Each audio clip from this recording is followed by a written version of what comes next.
This is my Precision X graph for acquisition decks 1 through 3 in ABA 620. The data for all 3 decks shows an upward trend with low variability.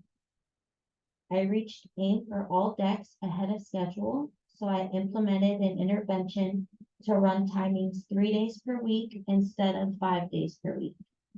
After the intervention, the data shows low variability and high level. Aim has been maintained.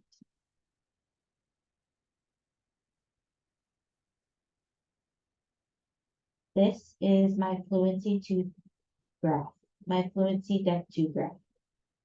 The data for this graph began in aim and it was maintained with a high level and low variability. My study plan has shown to be effective by reaching aim for all of the decks. I reached aim ahead of schedule, so I chose to add an intervention to only take timings 3 days per week instead of 5 days per week. My study plan involved using study mode in SAFMEDS to slowly read each card in my head and say the answer aloud, giving myself ample time. I repeated this as many times as necessary until I had gotten the answer for every card correct. Then I used study mode to answer the flashcards as quickly as possible, as if I was preparing for the timed mode. I did this 1 to 2 times.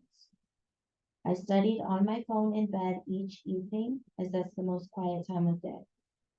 My reinforcer for reaching aim was that I did not have to implement an intervention or adjustment, which made writing my assignment easier. My personal objective for this course was to increase the rate at which I correctly responded to the questions within the decks and to learn to analyze the data.